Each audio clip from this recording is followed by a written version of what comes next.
This is the Benchwarmers Trivia Podcast. We have assembled the world's finest sports and trivia dorks to prove once and for all that we are just as bad at this as we were at sports. Hello, everyone, and welcome to the Benchwarmers Trivia Podcast, sports trivia for those of us who rode the pine. I believe, Josh, you can confirm with me or not, this is episode 249. That is correct. Last time I hosted, I apparently didn't have the numbers right, but whatever. I'm your host, Eric, I don't know, whatever. Today's game, we will be having Scott and Josh teaming up versus Taco and returning guest, Andy Berry. Andy, why don't you take a minute, let us remind us who you are, where you're from, anything else you want to say. Go ahead. Well, thanks for having me back again. So I had been from New Haven, Connecticut, but I moved back to my hometown of Woodstock, Illinois just recently. I'm a mechanical engineer out here. All my sports fandoms are Chicago related, but next to the White Sox and Marquette. My favorite basketball player is Jimmy Butler, so I wore this for Josh, my Jimmy Butler jersey, because he's awesome. He probably wasn't an FTG back in his Marquette days, but still love him. Normally you're born that way, Josh. I'm just saying. But yeah, I'm happy to be back. Looking forward to it. Now I'm really glad we didn't team up. I would have struggled. I'm writing down that he said he doesn't like the White Sox, so some questions have just been changed. So, oh boy. Just difficulty was just tweaked a little bit. All right. And Miss Senor Taco, how you doing? I am good. I changed the battery in my car today, and as a stereotypical millennial man-child who has to watch 2 YouTube videos in order to do anything around the house, I'm feeling really accomplished. So that's where I'm at. And our team name tonight, Andy let us know that he's got a new podcast venture, part of the team at the Pivotal Film podcast. So our team name, in order to get as many plugs in as we can, is going to be, after this episode ends, go listen to Pivotal Film. Thank you. Wonderful. Taco, I just want to say that somebody who can fix cars and do things like that, nothing is more nervous, like just the most nerves into it when it comes to using and touching your battery. Because if you like one false move and your whole car is fried. Oh, 1,000%. I was terrified the entire time. It was a harrowing 45 minutes. Yes. 45 minutes. Oh, I was moving very slowly and carefully, like it was a bomb. fair enough. That's basically it. Josh and Scott, what's up? Yeah, I'm doing all right. Other than, it usually helps, I think, to do a March Madness bracket if you've watched even a second of college basketball in a season. And I realized I hadn't watched even a second of a game before we had to pick teams. And I'm not in last. Yeah, it's a thing, but I've enjoyed actually watching basketball because this is one of my favorite times of the year. So I've just been hanging out on my couch watching game after game after game after game. So yeah, life's good. I love it. Scott? One of my favorite times of the year as well, for different reasons, because it's like draft season, it's WrestleMania season. It's just a good time of the year. Baseball season's upon us. I'm back playing softball. So Mark, listen up. This is my update. So you don't have to ask me every time you see me how my injury's going. I'm back playing sports. Been playing softball for about a month now. So yeah, Josh and I teaming up here. Vikings related team name. Obviously, they're in the market for a quarterback here. By the time you're listening to this, they'll still be in the market for a quarterback. So this should age pretty well. They obviously have the best receiver in the league, who's a JJ, and it's been reported that they're seeking a JJ. So in honor of that, our team name is going to be JJ to JJ. I think if you listen to this episode like a year from now, I think they'll still be in the market for a quarterback. But Wow. Ouch. Yikes. This is going to age really well. Coming from the Dak Prescott fan. Oh, sorry, the Cowboys fan. I saw a graphic today that stated the top 10 quarterbacks in the league. 1 Mahomes, 2 Dak Prescott. So a lot of people are on drugs out there. So if you don't care about postseason success, he might be in the top 5. If you don't care about important games, then Dak Prescott is who you want. That's your guy. If you want to beat up on the Giants twice a year, then he's your dude. He and Kirk Cousins, those are the guys you want if you don't want to have to win a big game. So the Falcons have fun. Enjoy. All right. Well, with that said, let's kick it over. Hold on, I don't know if I can read this right. Dan? Let's kick it over to that guy. He's got rules. The game will consist of 4 quarters of play, each with different trivia style. The styles of quarters 1 through 3 will change from show to show, and I will explain them as we go along. Like any good sporting event, we will have a halftime show after the second quarter with entertainment questions. And in the fourth quarter, our teams will wager from their points accumulated to see who are today's clipboard captains, to be honored like the true benchwarmers they are. All right, let's get this game underway.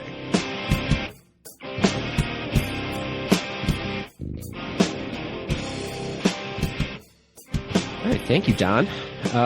Today's first quarter is going to be pre and post game.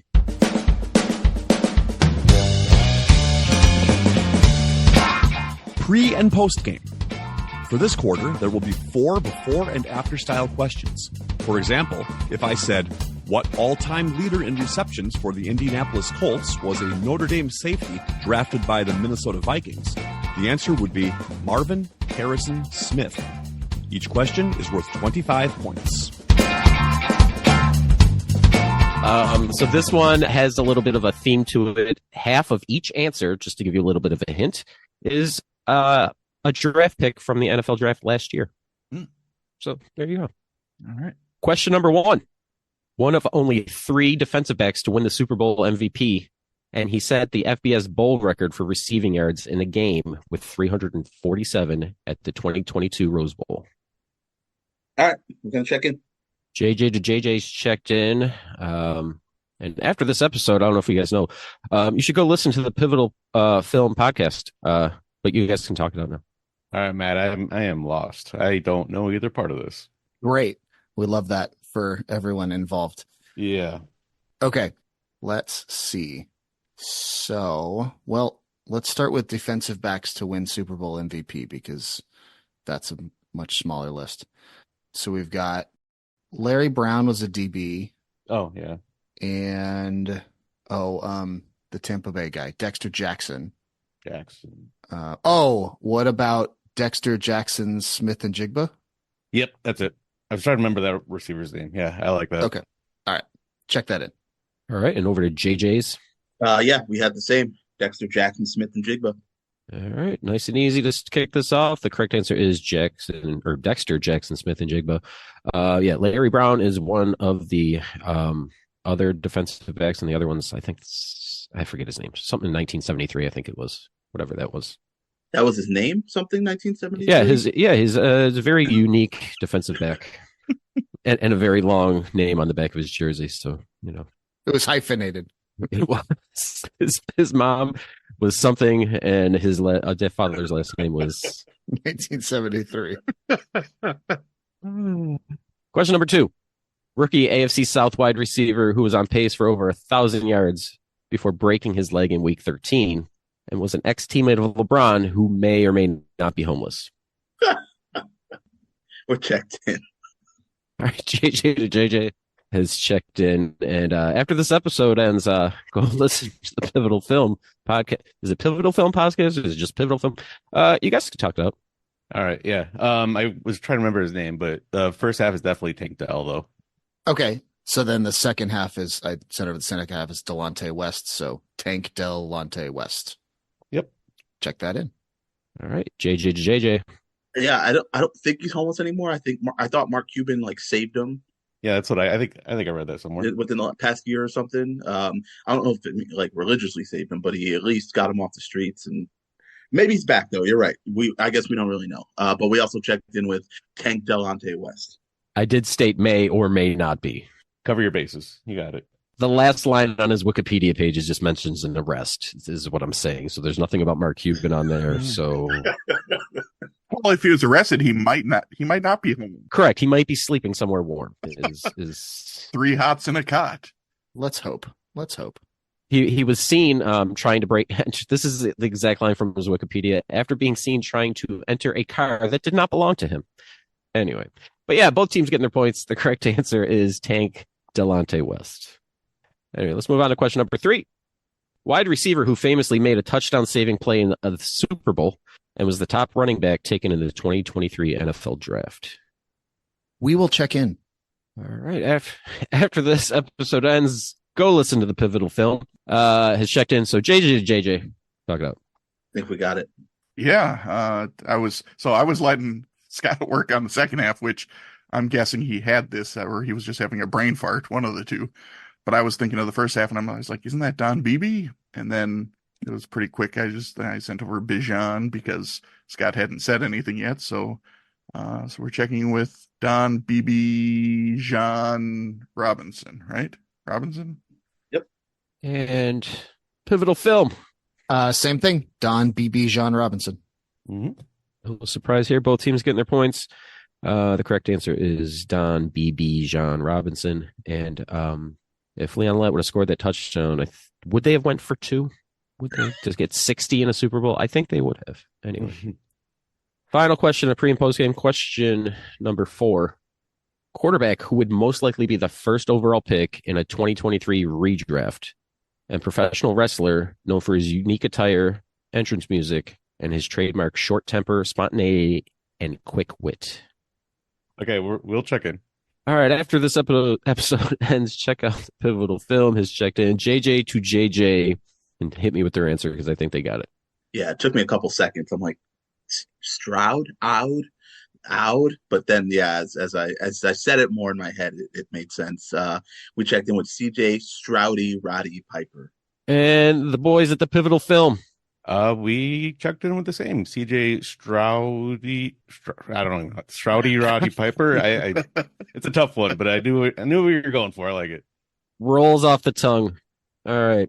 Both teams getting their points here. The correct answer is CJ Stroudy Roddy Piper. I got nothing to add other than Bryce Young is trash. All right. After the first quarter, we have a score of JJ to JJ with 100. And after this episode ends, go listen to the pivotal film with also 100, which brings us to the second quarter. And today's second quarter will be the missing link. Ooh. The Missing Link. This quarter will consist of 5 questions with theme-linked answers. The teams will attempt to answer the questions and guess the theme. Each question is worth 20 points. If a team checks in first via chat to the host with the correct theme before the 5th question, they will earn 100 points. The other team can still earn 50 points with the correct theme guess. If neither team has checked in with the correct theme before the 5th question, each team can earn 50 points with the correct answer to the theme after the 5th question. This missing link is brought to you by Neil Fisher. I have nothing else to add other than Neil approved this, so if you have any problems, just direct your complaints to Neil Fisher. Any of them. He'll get my It's a common name, so just pick one. He'll get my second. Does it have to be Neil Fisher? Can it just be any Neil or any Fisher? Any fisherman. Okay. So Yeah, I hear what you're saying, but you will definitely get the complaints first if I have any. He'll get them second. Don't worry. All right. This is not on the level of Toyota. I'll just put that out there right now. A little more complex than they're all women. Yeah, a little bit. Not much. I mean, I don't expect a whole lot more, but just Good. a little bit. Just a little bit. All right. All women with birthdays. All right. Question number 1. This sinker ball pitcher made his debut with the Mariners in 1997, with his last appearance with the Rangers in 2013. In his career, he had a season as an AL saves leader, another as an NL wins leader, pitched a no-hitter, and won a World Series. We'll check in. All right. After this episode ends, go listen to the pivotal film has checked in. JJ to JJ. You guys can talk it out. Ooh, these are usually kind of questions I really enjoy, but I'm drawing a blank. Yeah, wasn't paying a lot of attention to the Mariners pre-Griffey. I was, and this is prime Griffey, right? 97. So. Oh, sorry. Nice. I was thinking, sorry. This is, Is he still there in 97? Oh, yeah. When did he go to the Reds? I was thinking 2000. 87, by the way. I was like, boop, my brain's not working. Yeah, he didn't go to the Reds until early 2000s. Oh, my word.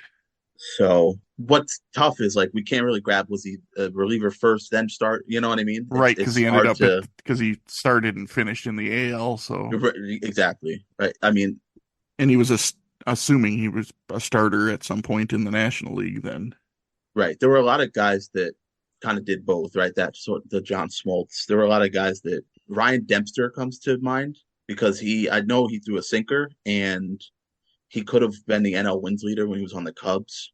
I'm pretty sure he pitched a no hitter as well. Was he an AL saves leader? Maybe. I mean, he was a closer. I know that, right? Because this isn't like a Tom Gordon. He was up before '97. Because AL saves, I mean, in that time, it's like it's Rivera. There's whoever was closing for the Red Sox, either Folk or Papelbon. They were getting a lot of saves. There aren't like too many guys in the Mariners. I don't. If he was closing with the Mariners, this would have been probably before they had Kaz Sasaki, Marcus's favorite. So you said Red Sox. Wasn't Derek Lowe their closer for a while? Derek Lowe was there. I like that too. Oh, yes, it is Derek Lowe. He was in the Mariners system as a prospect. So Okay. it makes sense he would have come up with them in '97, not really, lit the world on fire. Yeah. And then had a little bit of I don't want to say a journeyman career, but he bounced around a little bit at the end, like after Boston. I like that better. Yeah. Okay. All right. We're going to check in with Derek Lowe. All right. And after this episode ends, go listen to the pivotal film. Your answer. Yeah, I went at it from the who is a starter and a closer and has a no-hitter. And as soon as Derek Lowe clicked in there, checked all the boxes, and I think he was the other piece with Jason Varitek in that Heathcliff Slocum trade to the Red Sox. So that made the Mariners connection, and then that was that. So we also checked in with Derek Lowe.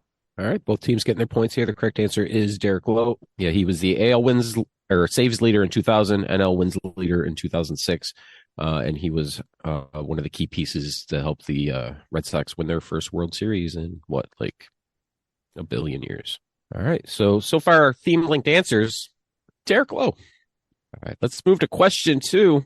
This Big Ten first-round pick clashed with ownership in the city of Cincinnati after the team placed the franchise tag on him following the '97 season. He called the city racist, saying its residents were prejudiced, uptight, and stiff. He was then traded to an NFC team to play alongside Dana Stubblefield, who was also acquired that offseason. All right, we'll check in. All right, after this episode ends, check out the Pivotal Film Podcast. I've listened to it never, but I'm probably gonna. Please do. JJ to JJ, you guys can talk about. Right. So now we're looking at like a defensive lineman that went from Cincinnati to wherever Dana Stubblefield went that offseason. Wilkinson. Dan Wilkinson? Yeah, he was in. He was the first Cincy. overall pick. He was in Cincy. He played in. Was he? He played for the Bengals. He was a Big Ten guy. Yeah, 94. Right? 94, number 1 overall pick. Yeah. Okay, that would make sense. I know he played in Detroit, but I think that was later. So this likely would have been, I think, a stop before then. Okay. You said you think maybe Washington. I'm picturing Stubblefield in a Redskins jersey. I know him kind of Niners and Patriots. So yeah, this would have been in between. Because he wasn't with the Niners anymore because he was acquired after the offseason. So we ruled out the 49ers. But I can't necessarily put Wilkinson there. No, but it wouldn't surprise me. Big Ten, mid 90s Bengals, first round, that's the best name I got for you. Check that in. All right, and after this episode ends, check out the pivotal film. Answer, please. So Taco we figured out Washington, so then I was just going down the roster, and then I was thinking back on guys the Bengals drafted, and I thought about one that was first overall back in the 90s. I could remember his name. I said Wilkerson first too, but then Taco had Wilkinson, and we also checked in with Big Daddy Dan Wilkinson. Both teams getting their points here. The correct answer is Big Daddy Dan Wilkinson. Was he a bust? I think I'm going to say yes. Maybe not to like. He was drafted right ahead of Marshall Faulk, so if you want to look at it that way. It's not only that, but if you're a defensive tackle and it's that era and you're not as good as Warren Sapp and you were drafted higher than Warren Sapp, then you're probably kind of a bust. Like, yeah, I mean, but he had it's basically where if he was drafted 15th, no one says he's a bust, but the fact he's drafted first. I think that's the first overall is what sort of gives him that. But like he had a solid career. He did. Correct. Yes. He was a serviceable defensive tackle, but he wasn't a Pro Bowler, really. Exactly. Yeah. Well, Exactly. like if you said to someone, "Hey, we drafted a DT in the first round. He played for 12 seasons," you'd be like, "Oh, that's excellent." Right. But yeah, circumstances. All right. Theme linked answers. We have Derek Lowe and Big Daddy Dan Wilkinson. Question number 3.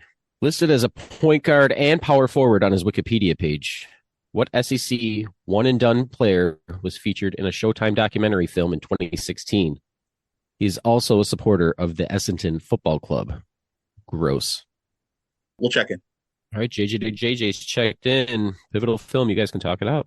I don't think this will take super long. We just kind of went, let's think of some one and done SEC Aussies. And Andy said that guy that went to LSU. And I said, oh, yeah, Ben Simmons. And Andy said, yep, that's it. And we didn't think beyond that. So we checked in with Ben Simmons. Okay, JJ. We also checked in with that guy that went to LSU, Ben Simmons. All right, both teams getting their points. It is Ben Simmons. The name of the documentary, I believe, was One and Done. And I don't know if you've read in the question or heard me say, Essendon Football Club.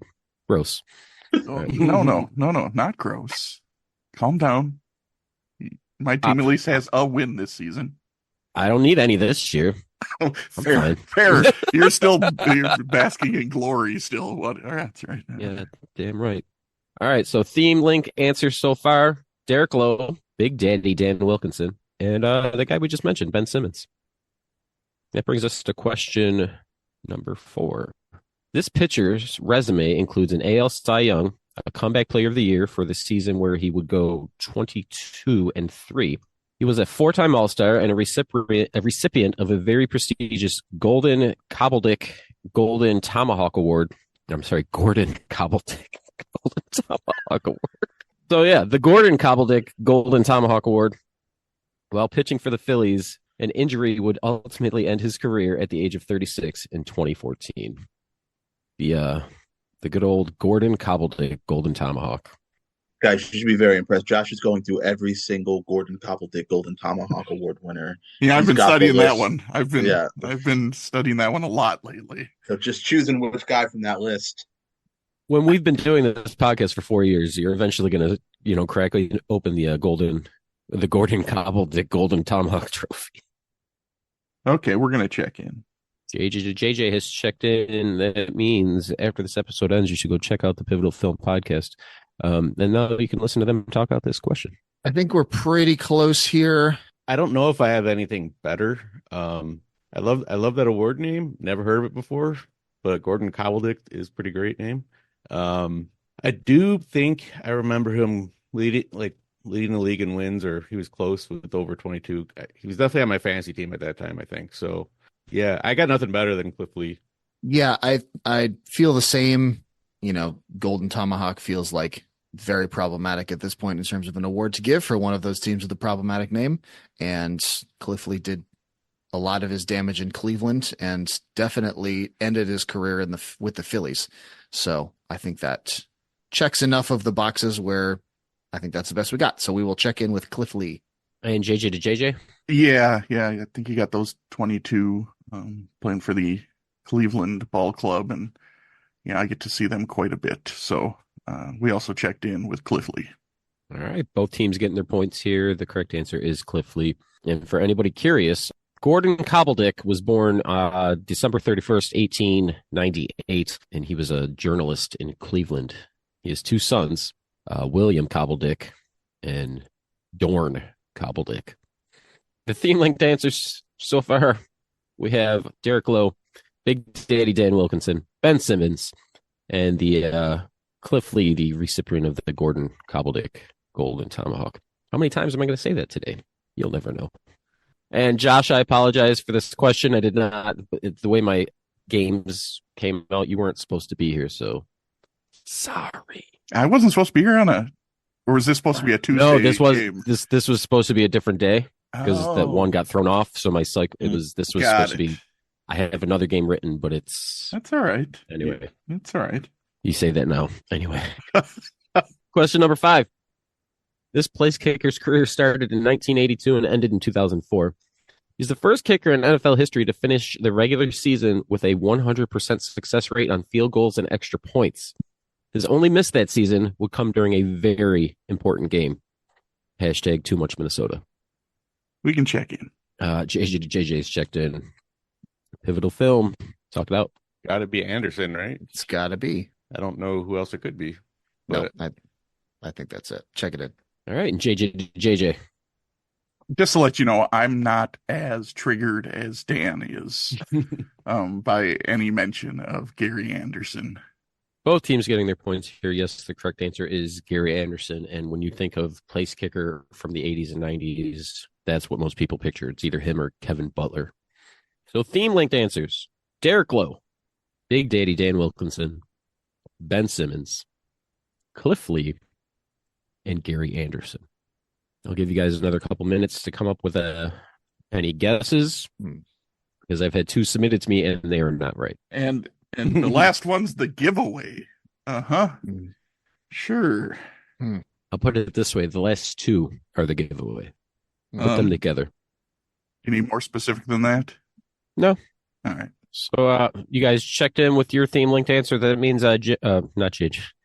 After this episode ends, check out the Pivotal Film podcast. You guys can talk out what you think this link would be for another. I'll give you 30 seconds. I got nothing. Yeah, I don't think we have a whole lot. I see Lee and Anderson next to each other at the end, and I think Pamela, but then I don't know what to do with that information. Yeah. Well, there's one thing you can do with that information. Lee, Anderson, Simmons. I'm assuming because Eric was like making sure to say Big Daddy Dan Wilkinson every time, that Big Daddy's somehow involved. Again, I got nothing after Adam Sandler, and that's wrong. So I Right. don't know, another Big Daddy. Ugh. I think we just might have to punt this one. Yeah, I don't have a clue. I got nothing. All right, we're gonna kick the ball away. All right, and we'll go to JJ and JJ for their guess at this link here. Yeah, I mean, we had nothing at all throughout. I also kind of caught that he said Big Daddy every single time, and so we're trying to go down the Adam Sandler train, but that didn't make sense. And we really didn't have much else until he said the last two are the giveaway, and I went, okay, Lee and Anderson. My mind also went to Pamela Anderson and Tommy Lee. And then, just like Taco, I was like, I can't do anything with that. I don't know what that is. And then I went, wait, Wilkinson, Kendra Wilkinson, that's a person. That's a name. And listen, I don't know what these people are famous for. I'm just going to put that out there right now. I have no idea what these people are famous for. So then we tried to figure out one more that fit, and Josh came up with Shannon Tweed Simmons that would also fit into the category. So we checked in with Playboy Playmates. Okay, so I don't know if when was the last time that neither team got the link? Because probably been a while. Neither of you got this. So I'll lay out what we have here. So the first answer was Derek Lowe, which shares the last name with somebody by the name of Rob Lowe. And Scott, you had the second one. Big Daddy Dan Wilkinson is connected because the last name of Kendra Wilkinson. And then we move on to 3 Simmons. There's somebody by the name of Gene Simmons. Okay, and then everybody had the last two, Tommy Lee and Pamela Anderson. What were they known for? Reality show stars? Are they all in this real life? It was a reality type thing on a tape. Sex tapes? Yeah. There you go. These were all people who are involved in a celebrity sex tape. Lowe had a sex tape? Hold on. He did. Yeah. Scott will be right back. What? Rob Lowe or creepy Rob Lowe? That sounds like a creepy Rob Lowe thing. You know what? I'm okay not getting this link. Yeah. You know, Eric, what would have helped I me? feel completely fine about it. Yeah. You know what helped me was a T.Y. Hilton question. All right. I would have got this. No, the one that would have given it to me is Tanya Harding. If that I was going that was part of it, but then I'm like, I don't know if most people knew about that one. Oh, that's like what I mean, that's more famous than some of these could have other thrown ones, us a China. Oh, yeah. All right. There's a lot of them out there. I mean, this could happen again. Yes, it can. This could definitely happen again. Although I think for ours to actually be correct, you probably needed the two not to be combined at the end. Because I don't know, there could be a Lowe, I don't think I was like, Tommy hey, Lee it's a last Tommy name. Lee was ever a No, playmate. no, but and Well, I was like, what if she did it Sure. once as just Pamela Anderson, and then she did it again as And Pamela it's Anderson lazy? Oh, I would have thrown Sable on there if it was fun. Yeah. All right. Okay. Well, cool. I was watching an episode of The Office and where Pam accidentally orders a celebrity sex tape. So I was just like, oh, I wonder if I could do something with All that right. for the. And So- there you go. Newsflash: Neil Fisher's a perf. Wow, Wow. wow. I mean, I agree. I'm just saying this is. Hey, there's our episode title: Creepy Neil Fisher. All right. Oh, Oh, I didn't yes. call him creepy. I just said With he's a the perv. And then the next episode title will be our libel lawsuit. Yes. Is he litigious? We'll find out. After the second quarter, I should probably know the scores. I don't think anybody's missed anything other than the theme. So after the second quarter, we have a score of JJ to JJ with 200. And after this episode ends, go listen to the Pivotal Film podcast. They also have 200 tied up. That brings us to halftime.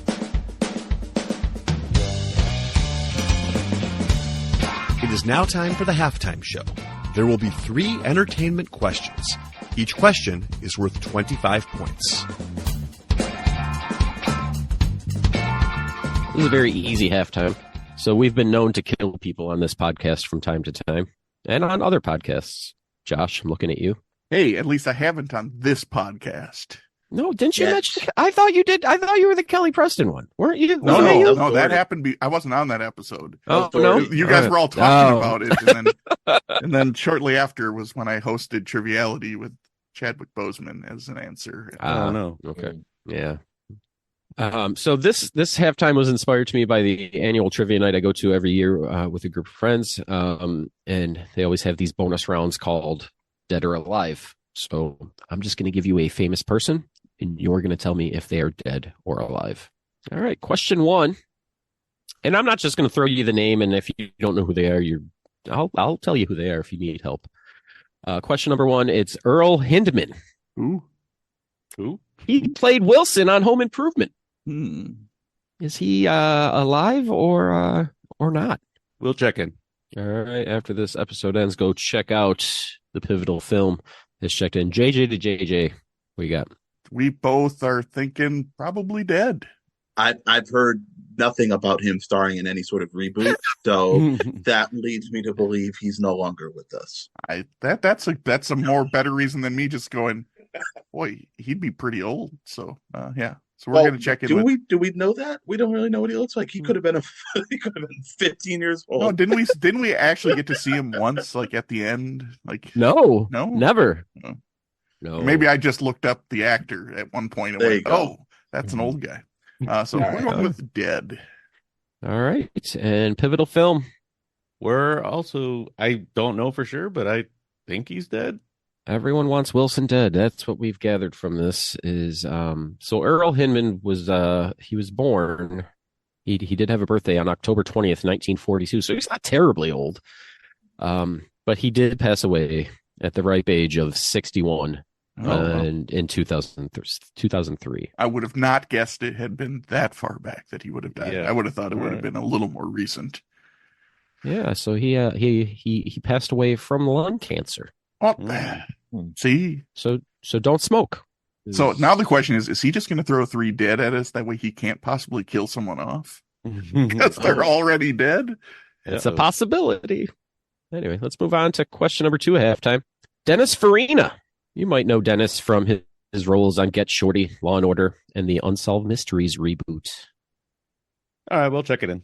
All right. After this episode ends, check out the Pivotal Film. It's checked in. JJ to JJ, you guys can talk out your knowledge of Dennis Farina's health and or not health. You think he's dead, Josh? I think he is. I think Okay. I saw him in one of those in memorandum at the Oscars in the mid 2013s, somewhere in there.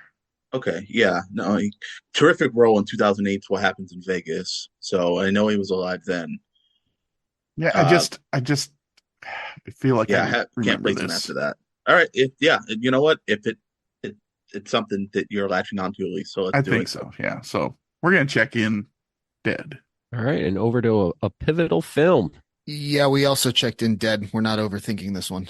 All right. So Dennis Farina was born in 1944 on February 29th. So technically, when he died, he was only like, what, 20? I don't know. Anyway, but no, he did pass away in 2013 from a pulmonary embolism.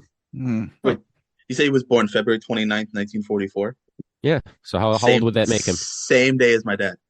Really?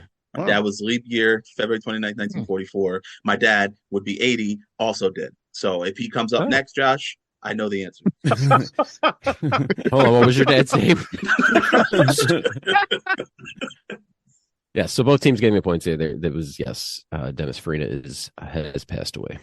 And I did not like his character on Law and Order. I'll say that right now. Question number 3 of the halftime. Is this person dead or alive? And I'm going to throw this name at you here. Skip Bayless. Is this what we wish? What you talking about? We can check it. Okay, I guess we can check in. All right, everybody's checking in. How about we 3, 2, 1 this? 3, 2, 1. Alive. For now. Depends on what your definition of dead is. Yeah. Well, I see what you're doing, Eric. You're trying to get rid of somebody. Yes, Yeah. absolutely. I don't know what you're talking about. So this is your new bit for half times. Tell you, easy to write it quick, huh? Very easy to write. So that happened because I was loading my game into the script and I realized I didn't have one. I didn't have a halftime. I've got to do something there, and I haven't done that yet. And I've always wanted to. So that's anyway. So you gave us 2 already dead and someone you want dead. I don't know what I do not want anyone dead. Why are you winking? What do you? Let me just Google his name real quick to make sure he's okay. I was going to say I'm checking right now. Bayless dead? Question mark. All right, let's move on. After halftime, we're still tied, 275 to 275, JJ to JJ, and go listen to the Pivotal Film podcast. All right, and that brings us to the third quarter, and today's third quarter will be 5-on-3.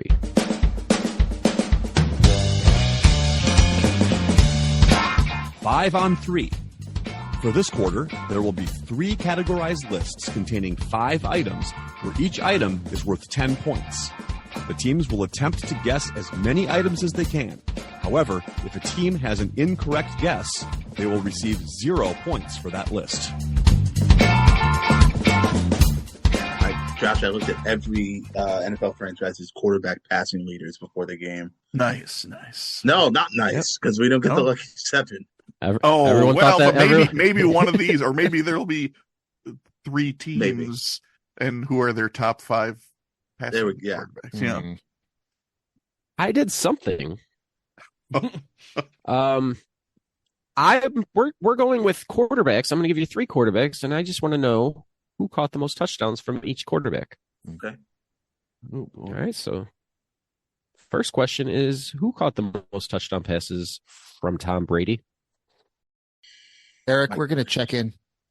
All right. After this episode ends, go check out the Pivotal Film podcast. It's checked in. JJ to JJ can talk it out now. Gronk, Moss, Edelman, I think are kind of our top 3, right? I think so. Yeah. Yeah. So Moss would be. I mean, he had what the season where he had 23.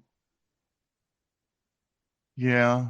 And then one more season with Brady, right? Because Brady got hurt the next season, and he probably let's say he caught 10. Yeah, at least, yeah. So he's somewhere in the low 30s, I would imagine. Okay. Low to mid 30s. I mean, do we think that's close to second or third? Probably. I wouldn't be surprised if that was like 3rd or 4th. Yeah. Okay. You think Edelman is higher on total? Maybe. I'm just. Again, it's the longevity, right? Like Edelman was there for a while. You brought up Wes Welker for the same reason. Deion Branch was there for not as long as those guys were. Same with like Troy Brown. I know early in his career, he threw a lot to David Givens, a lot of touchdowns, but I don't know if he got more up than into like that's what I mean. 20s. I No, but I think that if he got into the high teens, that could make him fourth or fifth. But I don't want to chance it necessarily. I mean, another name we didn't throw out there. Didn't James White catch a bunch of? He did. It's another like And I forgot that you have the the running back yeah. part of that. Where Well, like Kevin Falk too was there forever, and he was his receiving back. There's also Ben Watson, right? I mean, tight end who was there for a long time with Brady. So Jabbar Gaffney, rest in peace. Yeah, we solved that a while back, years ago on this show. So the question is, in the 2 seasons in Tampa, how many do you think Mike Evans caught?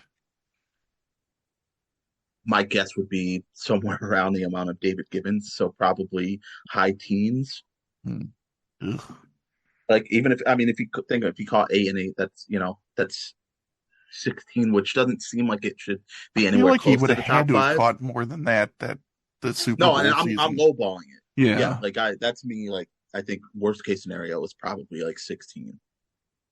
Really, I don't know. I think he's in probably the low 20s. Then the question is, does that sneak the 5 or not? I don't know. I think it does. I think that's probably what makes this a little bit unique, but I don't know if we necessarily need to take that risk. Yeah. We would just go with the 3 that we feel most comfortable with, because I think the rest are just, it's kind of a crapshoot. I would, if you think Welker would have picked up enough just from the number of years, I would be comfortable with him as a 4th possibly, but I wouldn't probably. He was just a lot of like, all right, I'll get you into the red zone, and then it was throwing it to other guys. Yeah. I mean, how many years was Welker there for him in the early 2000s? Do you know? 6, probably 5, 6, I would think. And you don't think he caught like 5 or 6 a season? I mean, I know that he had way more yards than touchdowns, but catching 5 or 6 touchdowns is not tough to do from a Tom Brady. No, it's per not. Season. Yeah, we can throw him in. So do we want to when you put it like that? Yeah, when you put it like that. Gronk, Moss, Edelman, and Welker. Damn, he just liked throwing the white guys, man. But yeah, I'm good with those. All right, we're gonna check in those 4. All right, and over to a pivotal film. What was your answer? We checked in with the same 4, kicked around a couple of names, but didn't feel confident enough, and those 4 felt pretty safe. So we checked in with those same 4 of Gronk, Moss, Edelman, Welker. Both teams will get their points. Gronk with 90, Moss with 39, Edelman with 36, Welker with 34. The 3 in 6th, 7th, and 8th, you had Aaron Hernandez with 18, Deion Branch with 24, James White with 24. And the 5th, number 5 on this list, Scott and Josh, you guys, I don't know if you realize or not, Brady was in Tampa for 3 seasons. It was 3 seasons. Oh, was it Godwin or Evans? So Evans is the 3rd or the 5th on the list with 32. I don't know why I thought it was only 2, but wow. I still wouldn't have, even with the 3rd season, I'm not sure I would have felt fully comfortable that he would have had more than some of the other names too. So yeah, it was 13, 14, and 6. Wow. All right. Yeah. All right. Which I think one of those must have been from a different one, because that doesn't add to 32. Just so you know, I know math. I'm good. He caught one from Kyle Trask. Probably somebody. Sean King, I think, came back for a second, just threw a touchdown. Let's move on to question number 2. Who caught the most touchdown passes from Phillip Rivers? We will check in. All right. After this episode ends, check out the Pivotal Film Podcast is checked in. JJ to JJ. Talk it out. I'm going to say it for Eve. I said Rashay Caldwell on this list. He's dead, right? No? Jeez. He is now. But he could also be on the Brady list. That's right. So the 3 I feel best with, obviously Gates. Yeah. I think you're right. Vincent Jackson. And I think Keenan Allen has to be up there. I think they had enough years together. So and again, it wasn't a lot, but it was enough. But he was the primary touchdown guy. Oh, yeah. At that point. Yep. Yeah, maybe we do just go Gates, Jackson, Allen. There's another. There's another Danny name Woodhead that also I could be can't on the Brady list. that I can't think of. Who I think was there for a long stretch. The receiver, Yes. African American, Yes. dreads. No, I Okay. don't think so. God, I think I had him on my fantasy team at least one season. All right, Oh, guys, I'm gonna need an Scott's answer. just building a creative player. Floyd. Michael Floyd. No, not Michael Floyd. Malcolm Floyd. Oh, that guy? He was there for like 10 seasons with Rivers, I think. It wasn't that many, but yeah, you're right. He was there for. I haven't thought about that guy in forever. He was there for a long stretch. Do you think? I don't know. If you want to roll the dice, I'm fine with it because that's a hell of a That's pull. the name. I just was glad I came up with his name he was a long stretch, but he was not a huge number guy because he wasn't very third or fourth on the list of getting touches. So I'm fine with just the three. I'm fine. I forgot Malcolm Floyd existed. So all right, we'll check in with fantasy. We'll check in with the three then: Antonio Gates, Vincent Jackson, and Keenan Allen. Not going with Malcolm Floyd. Correct. Okay. I don't have enough. There's not enough steam there. Sorry. I just want to make sure. All right. And over to the boys at the Pivotal Film. What did you guys come up with? All right, we got so we came up with Gates obviously right away, and Keenan Allen. Vincent Jackson came up right away too. And then I sat around and I did almost exactly what Josh did. There's that one guy who was there for probably 10 years. I think he was number 2 to Vincent Jackson. I think he's got to be on the list because he was there for so long. And we checked in with 4, and the last one is Malcolm Floyd. So one team went with Malcolm Floyd and the other one did not. Did it work? Is the question. So when you look at Phillip Rivers' list of touchdown passes that he has thrown, he has sorry, you bleep this. I'm sorry, I won't even swear. A crap ton of names. Holy crap. And you know whose name's not on there, Scott? Rashay Caldwell. You never caught one? not a one. Not one from Phillip Rivers. Seasons. Not one. He hated him. Randy McMichael caught one from him. How? No one knows. Other names on here: Ryan Matthews, Jackie Battle,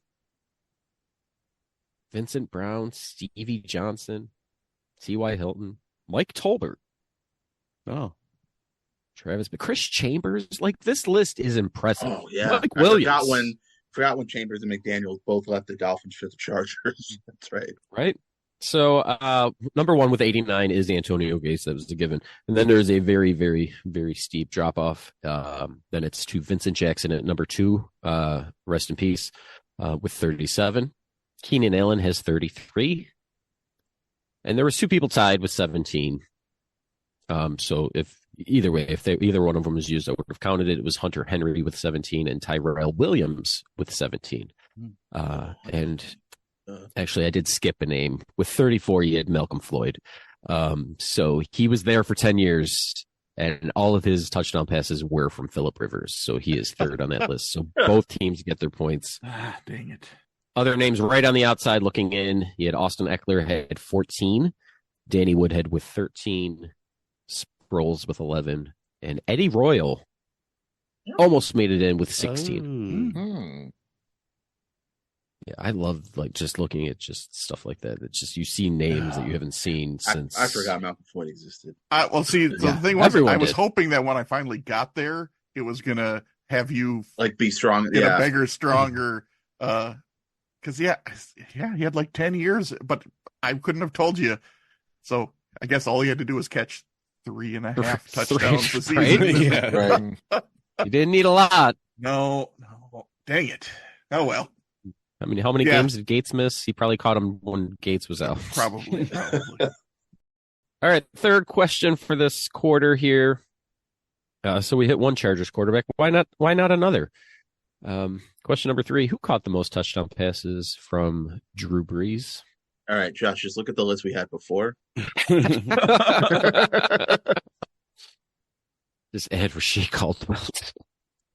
No, I don't feel confident in him anymore. We'll check in. JJ to JJ has checked in. Pivotal film. You guys can talk it out. Okay, so we've got Jimmy Graham, Michael Thomas, Marcus Colston that feel pretty good. Mm-hmm. And then you said, I love the way you described Lance Moore as being Drew Brees' Malcolm Floyd. I feel like he was there for a long time. I don't think I ever put up a lot, but I think he just for longevity. I don't know if it was 10 years, but it had to be. Yeah, he definitely had his name on the back of a bar stool. And then the fifth name, I mean, it could be Gates. Maybe Gates snuck into the 5 spot there.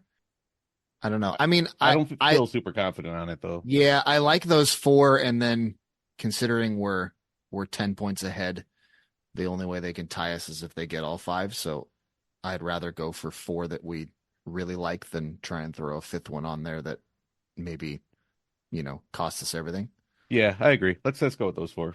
Okay, so we will check in Jimmy Graham, Michael Thomas, Marcus Colston, and Lance Moore. All right, and over to JJ to JJ. Very similar discussion. We pretty quickly had Colston and Graham.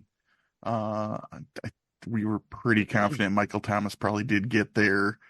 And we also have Lance Moore as our 4th. And we didn't feel confident on the 5th because we had names like Meacham, Henderson, Gates, and they're probably all within a couple of touchdowns of each other, and we didn't feel confident enough to pick a 5th one out of there. So we checked in with the same 4. All right. Well, Colston is number 1 with 72. Ooh. Jimmy Graham had 51. Michael Thomas had 29. A name that just came up, Robert Meacham, had 25. He's also on this list. Oh. So with the name that everybody used, Lance Moore, the Malcolm Floyd, he unfortunately has 38 because he's also on the list. That's fine. So both teams getting their points. Don't ever compare Lance Moore to Malcolm Floyd because Lance Moore at least had 1,000 yards in the season and probably overall, I would say, a better career. Yeah. I had forgotten about Lance Moore. I forgot about Malcolm Floyd. He had 79 catches, and he close to 1,000 yards one season, and over 1,000 yards another, 10 touchdowns in 2008. So yeah, solid. But yes, both teams get their points there. Some players looking in from the outside on this list. Antonio Gates had 23, so he was right there. Brandon Cooks, 20. Mm-hmm. Yeah. Devery Henderson, 17. Darren Sproles, 16. Rasheed Caldwell, 7. Not on this list. No. Not even close. Not even close. But he caught some He's on touchdowns. the list. Yeah. Over under 10 career touchdowns for Rasheed Caldwell. I'm going to say under. Is the 7 all he had? No, he had 11 actually. Look at The that. thing is, the team that I affiliate him with the most, he apparently had none. So 7 from Breeze, 4 from Brady. Oh, Makes sense. I mean, all right. listen, he can tell his kids, like, listen, I caught touchdown passes from Tom Brady and Drew Brees, and that's it. All right. It's- Do you have to have any other? That's No, that's what I'm saying. Yeah. It's like, Yeah. All right, so after the third quarter, we have a lead for somebody. JJ to JJ has 385, and after that quarter, after this episode ends, goes listen to the Pivotal Podcast, has 395. And that brings us to the fourth quarter.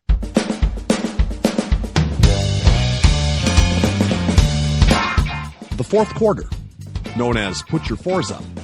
This quarter consists of 4 categorized questions that teams will wager up to 100 points each, not to exceed their current point total. categories for this fourth quarter are as follows. Question 1. This one is for Adam. This is a non-Big Four question. Question 2, it's all about the Benjamins. The question's about money. Question 3, true value. That's NFL. And question 4, this is another one for Adam. It's also another non-Big Four question. And when I say Adam, I'm referring to one Adam Spees. Yeah, I figured that's what that was. We already got a whole I just pervy don't missing know. link, so what other pervy stuff can there be? Oh, wow. I mean, I would have expected more of the approval from Adam than Right, Neil, right. But I underestimated the perviness. So yeah. Notes for this episode. Neil and Adam are pervs. All right. I mean, only one is a shocker. Yes. If you A look- literal shocker or the Oh, never mind. Hey. Whew. It's now time for the teams to place their wagers. We'd like to take a minute to invite you to follow us on Facebook, Instagram, and Twitter at BenchwarmersTP. We also have a Facebook group for fans of the pod called The Bench. Join us there to comment on the latest episodes and share cool sports facts and trivia. If you'd be willing to rate and review us on iTunes or Stitcher, we'd greatly appreciate the support so that other people may find this podcast. Thanks. Now that the wagers are in, on to the questions. All right, question 1. This is for Adam. Widely regarded as the greatest bodybuilder of all time, what bodybuilder is renowned for his impressive size and conditioning along with his extremely heavy workouts? Winner of the Mr. Olympia 8 times. Some of his impressive weightlifting accomplishments include squatting 800 pounds, deadlifting 800 pounds, and leg pressing 2,400 pounds. All We will right. check in. So we have, after this episode ends, go check out a Pivotal Film podcast that is checked in. So JJ, hey, talk it out. I'll need your answer and your wager. All right. How many bodybuilders can you name, Josh? I gave you my 2. Yeah, those you want beyond those two? If you have that knowledge. I don't have a knowledge beyond So it's Arnold or Lou Ferrigno. Okay. Ferrigno. I don't think either of them competed enough to get to be 8-time. I don't think so either. I mean, Schwarzenegger went and was, acting too much after that. Yeah. And I just don't think and same with Ferrigno, I suppose. Yeah. I don't think either's the answer, so feel free to pick whichever one you like the best. Should we go with the Hulk? I like them both. I mean, Jingle All the Way is one of my favorite Christmas movies. So ooh. like Sorry, I have Minnesota issues with it. Minnesota geography issues with that movie. I can understand that. Okay, so because of that, let's go with Ferrigno then. All right. For 92 points, which we'll be losing. All right. So JG to JJ is going with one of the stars of the King of Queens, Lou Ferrigno. And over to Pivotal Film Podcast, answer and wager. Yeah, I could not remember his name. I was thinking Arnold Schwarzenegger at first, just because I know that's Adam Spee's favorite person. I do think he won 7 Mr. Olympias, but I don't think he won 8. But I watched a documentary over COVID on this guy. I could not remember his name, and then Taco rang the bell. I'm pretty sure this is Ronnie Coleman. I think the documentary was called The King. I watched it. Was pretty good. Interesting guy. We wagered 100. One team getting their points here. Lou Ferrigno is a massive, massive human being. As Arnold would call him, Big Louie. But no, he didn't win Mr. Olympia 8 times. He was funny on King of Queens. I'm just saying. But anyway, the correct answer is Ronnie Coleman. And if you do not know who Ronnie Coleman is, check it out. Yes, Josh. Who? Ronnie Coleman has veins in his arms thicker than my neck. Like, this guy is. You have Holy zero crap. desire to see that. No, this is. I'm not one that's like easily like, because I've watched like when HD TV first like came out, there was like this channel called just HD Max or something weird like that, and every time we would put it on, it was just bodybuilding. Like that's how I was introduced to HD TV. It was just bodybuilders. Weird. Huh. And I'm pretty sure it's funny because we had a question earlier with the answer was Dexter Jackson. There's also a very prominently known bodybuilder named Dexter Jackson. I'm pretty sure there's also one named Jay Cutler. Yeah, Jay Cutler too. Yeah. Yeah. So yeah, football and bodybuilding, same thing. So Well. after that question, we've got a little bit of a gap here. Yeah. JJ to JJ 293. And after this episode ends, go listen to Pivotal Film Podcast 495. It brings us to question number 2. This is just a very, very quick and to the point question. According to Forbes in 2023, what team is the most valuable Big Four team to never win a championship? And for purposes of this question, the NFL portion, if you're looking at the NFL team, I'm referring to Super Bowls. So sorry, Matt Doherty, if we're going to start looking back and, Packers and their 49 championships that nobody knows about. We'll check in. All right, JJ to JJ has checked in. Pivotal Film Podcast. Guys can talk it out. I think we're close. So I think we're thinking NFL teams and NFL teams in big markets. Yeah. Which I think at this point, I think we're between the Falcons and the Texans. Yes. And Houston is bigger. I think, isn't Houston the 4th biggest? I think so. Yeah. That would probably be my lean. I would assume I would assume it's an NFL team. Yeah, me too. Yeah. I don't feel great about I think I just don't feel great about it because they're like a relatively new franchise, but I don't think that has a whole lot to do with like there isn't, I feel like other stuff like their stadium gets a ton of use for Super Bowls and huge college football games and whatever. That's true. Yeah.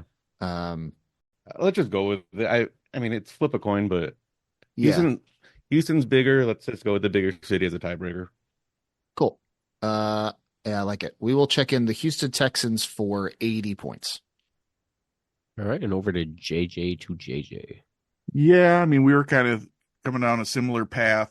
We were thinking NFL's probably because I don't think any NHL teams, sorry, Eid, I don't think any of them are really cracking towards the top of a Forbes list.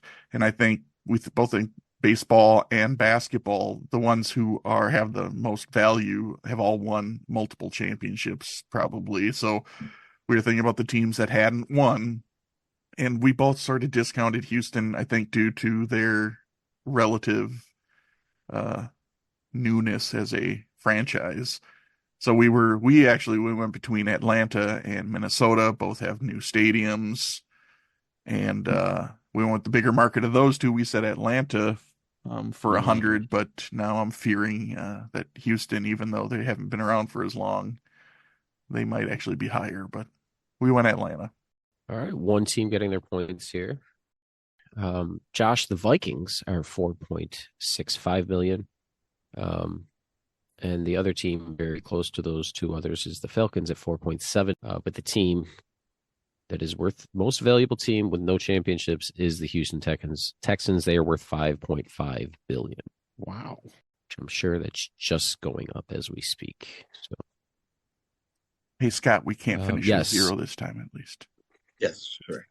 We won't. Of the top 41 teams, it looks like there are no hockey teams on there. Yes, there's a few. It's so sad. There's not as much TV money as the other sports, which is, that's the thing that makes these goddamn NFL teams so valuable is the media rights, including if you got a newer stadium and all that goodness. Big market. Of the 41 on this list that I have, I think I just counted 30 are NFL teams. Wow. Which two are not? Ooh, that'd be a I fun think that's a better question. No one think about that. We'll save it for next episode. Yes. Holy crap! Yeah. I have a guess, but yeah, all right. So we're gonna go to question number 3 now. What did I say it was? True value. Yeah. True value. Here we go. Because I had a different category. Anyway, whatever. The 2023 AP NFL MVP was won by yet another quarterback. Of the 10 players to receive an MVP vote, 3 were non-quarterbacks. Christian McCaffrey, Tyreek Hill, and what AFC defensive end who is on pace to record his 100th sack in 2024? Yep, we're gonna check in. All right, JJ is checked in. And when this episode ends, check out the Pivotal Film Podcast. Talk it out. Well, Okay. we got TJ Watt, we got Myles Garrett. Yeah, And it's probably one of those two. I'm pretty sure it's one of those. And I don't have a lean in either direction. Either do I. So did they come into the league around the same time too? So the 100 so. sack thing, they're probably pretty close. Right. You can roll a 2-sided die and pick whoever you want. Why was the first thing that came to my brain? So I don't know. That's fine. That's fine. Let's with just go me. with it. Yeah, we'll check in with TJ Watt. Not feeling great about it for 100 points. Okay, and over to JJ. Yeah. So the first thing that popped in my head was TJ Watt had an unbelievable season, and Myles Garrett also popped in my head. And I'm like, well, they're same division. They came out around the same time. They probably have a similar number of sacks. So then it was just picking between the two. And the only reason we then ended up going with Myles Garrett is because the Browns finished with the number 1 defense, and I think that garnered a few MVP votes, and Watt did get hurt right at the end. And so we checked in with Myles Garrett for 100 points. All right. One team getting their points here. They were both in the same draft. TJ Watt has 96.5 sacks, so he is definitely on pace to hit 100 next season. However, he's not a defensive end. Correct. Also an offensive backer. Yeah, there was that. No. The team getting their points is the team that said Myles Garrett, so that goes to JJ. Yeah, How many does he have? He's less. I want to say maybe he's got to have like 12 to 14 next year to hit it. But he definitely, that's his off year, honestly. So right. I think next year he will hit that. But yes, both in the same draft. He's at 88.5. So they both should easily hit it that this next season here. Yeah. After that, we have a score update. It's technically still anybody's game. JJ has 293, and this episode ends. And when this episode ends, go listen to the Pivotal Film Podcast 475. And we have one question left, and this is question number 4. Another one for Mr. Adam Spees. The World's Strongest Man competition was established in 1977. There have been winners from 16 different countries. According to Wikipedia page, there have been over 20 commonly contested events used. Name 2 of the 20. I used to watch this so much in summer, in between when I was not in school. So great. So much talc. So much talc. There's their episode title. Yep. All right, we'll check in. All right, JJ has checked in. That means Pivotal Film Podcast. Talk it up. Okay, so now we're just kind of waxing poetic about World's Strongest Man in the chat. Yeah. Atlas Stones was the one that came to mind for both of us first. Yep. And then we both talked about, is it called the keg toss or the keg throw? Yeah, because they had to throw it over. Was it a bar or a wall? It was something like that. It was like a bar or a wall, and they just chucked it backwards and hoped you didn't get hit in the head by it on the way down. Yeah, I remember that being dangerous. There's something where they did pull a bus or a bus whatever, or a truck or like a car or... full of hot girls or something. Yeah. It was some sort of pulling some sort of vehicle. Yeah. I feel like it was different every year. It was a bus full of Playboy Playmates. It was a bus full of missing links. There are a lot of those. And they did stuff with deadlifts and things like that. But I don't know if that was an official event. I don't know. Right. Um, should we go Atlas stones and what truck pulling, vehicle pulling? Vehicle pulling? Yeah, let's do that. Okay, so we will check in with Atlas stones and vehicle pulling for 100 points. All right. And JJ to JJ. Answer and wager. Well, the three that you guys just talked about are absolutely the three that I sent over to Scott. I sent Atlas stones right away. That's just kind of one of those that you just always see, those big, huge ass stones that they have to lift up onto whatever. I don't know what the height of the podium thing is that they got to lift them up to or whatever. And vehicle pull and keg toss. Those are the ones that I most vividly can remember watching. So I've seen multiple of these, and they do those all the time. So, but we also checked in with the same two of Atlas stones and vehicle pull. All right. So this is a Or fun not list. enough to win. Loading melody, overhead press, power stairs, the squat, deadlift was, yes. Okay. Keg toss, weight throw, bar bending, car carry, Oh, yeah, Hercules bar hold, Hercules Her- hold. That's the Hercules one I hold, was thinking yeah. of. carry and drag, the farmer's walk, super yoke, Husafell stone, the duck walk, log throw or caber toss, Yeah. Oh, tug of yeah. war, pole pushing. That's what my never mind. Crucifix, giant dumbbell press, Basque circle or the stone circle or Conan's wheel. Huh. Norse hammer, circus bell or circus barbell. We do have vehicle pull and we do have Atlas stone, so both team getting their points. But more importantly, don't forget Fingal's fingers. So, I forgot about the barbell bending when they put it Yeah. like around their necks. And it's like, Yeah. these just Yeah. meaty necks that they're just pushing. Listen, it can't be I'm- good for their spine I'm- alignment. none of this could be good for their overall. Look, it's not Yeah, that impressive. I've done that with a coat hanger. Just The Right. Hercules hold one was the one I was like, they're just like holding up two columns or something and not Yes, letting them yes, drop for yeah. as long Yep. as they can. That's the one I couldn't remember. The athlete stands between two hinged pillars, gripping handles to prevent the pillars from falling to the side. Yep. It ends when they die. Holy God, yeah. It's none of this could be good for their health at all. Because the video that's been popping up on my TikTok and all my Instagram stuff all the time is it's unrelated to The Strongest Man. But has anybody seen Butterbean currently? Mm-mm. Like apparently No. he can't even No. move. Like he Oh, is boy.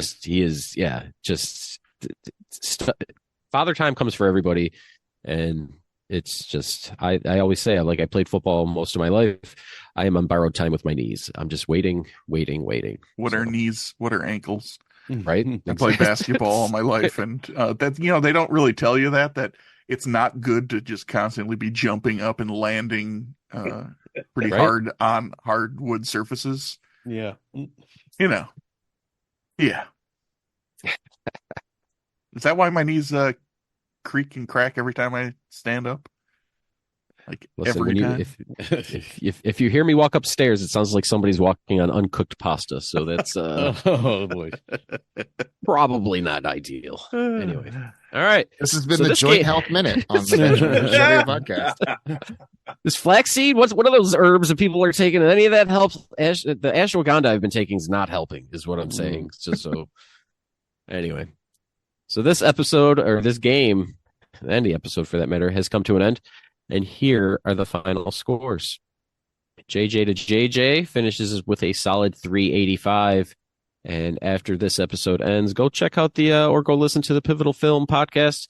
Finishes with 575, and they will be receiving the Clipboard Captain trophy, the prestigious Clayton Toon Award. Congratulations, gentlemen. Ooh. AKA Kyler Murray's backup. I've been opening a lot of football cards, and his name comes up a lot. So anyway, all right. Well, thank you again, Andy. Congratulations on that wonderful award. We will send you that in the mail once UPS doesn't charge so much for shipping. But anything you want to say before we call it a day? Yeah, thanks. Thanks for having me on again. I had a really good time. I think this is my first main feed win. I've only won a fast break episode, so Nice. so I'm happy with that. Thanks, Taco, for playing with me. Did pretty well. Yeah, it's been said many times. I am part of a podcast called the Pivotal Film Podcast. If you want to listen to me spoil movies and wax poetic about way too long about movies and drinking some beers with my friends, please go check it out.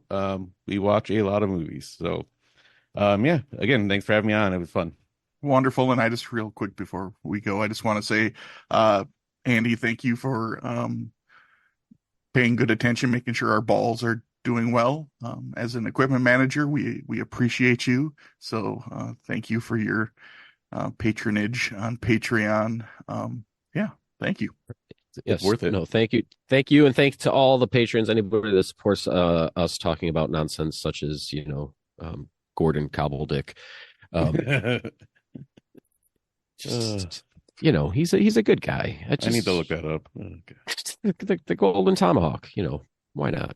On behalf of Josh, Scott, Taco, our guest Andy, I have been Eric Eid, and you've been listening to the Benchwarmers Trivia Podcast. And until next time, we'll keep the bench warm.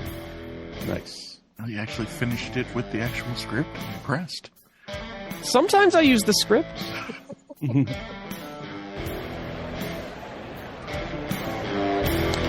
That ball hit high and deep. Stretch! Get on back there. They look up. You can put it on the board. Yes! Into deep left center for Mitchell. And we'll see you tomorrow night. That great music you're listening to is by Justin Nozick. Thanks to him for producing that music for us. You've been listening to the Benchwarmers Trivia Podcast. Make sure to check us out on all of our social media. We are at BenchwarmersTP.